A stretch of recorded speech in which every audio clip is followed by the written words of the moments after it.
The new controversial education budget Governor Rick Scott signed into law is forcing a lot of school districts to make some tough decisions. Some counties in our area may be eliminating athletic trainers at high school games. Adam Cellini joins us with growing concern about that. Adam. Yeah, Alan, the Athletic Trainer Association of Florida says just a third of Florida high schools have full-time athletic trainers. And for now, that does include those here on the Suncoast.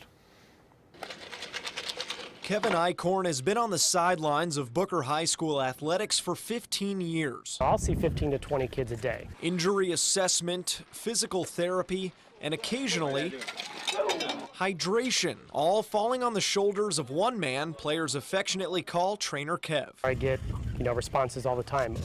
What do you do for a living? I'm an athletic trainer. Oh, well, who do you train? What gym do you work at? No, I'm not a personal trainer. I am a highly qualified, college-educated, master's degree, sports medicine professional. Eichhorn oversees the athletic trainers at all Sarasota County high schools for Agility Physical Therapy, a third-party provider under contract with the district. They treat an average of 430 student-athlete injuries every year in our schools, but earn more skepticism than praise. We're constantly defending ourselves.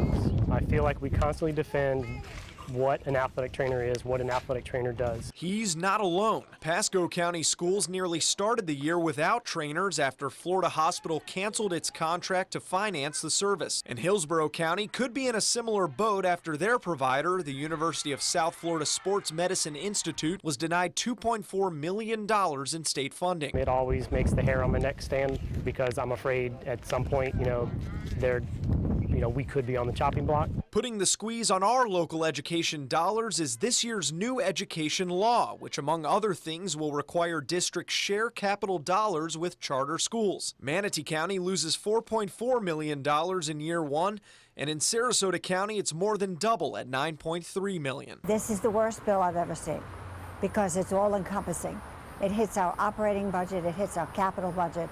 I mean, it just hits everything. Sarasota School Board Chair Caroline Zucker and her colleagues don't know how the other parts of the bill, like required recess, may also impact finances. But she's against moving operating dollars that pay for trainers to cover capital projects. You can't begin to erode the operating budget. You cannot. Such confidence isn't so easy for Manatee County, who is now saving precious dollars by bringing trainers on as district employees instead of contracting with an outside vendor. It's something that several other districts across the state have gone to because of the better control over it and then, financial accountability as well. District Athletic Director Jason Montgomery assures parents that it doesn't mean trainers are any less important. To me, it's a liability issue and it's a safety issue for your kids, because you can deal in several of our sports with catastrophic injuries, and if you don't have somebody there trained to take care of it, you're waiting on a 911 call. School Board Chair Charlie Kennedy is faithful the district's 5-year effort to improve their finances will mean its 6 high schools can keep their trainers for now. You never know what the problems are that are going to pop up, but you can always plan for being ready for those problems when they do pop up, and this athletic training issue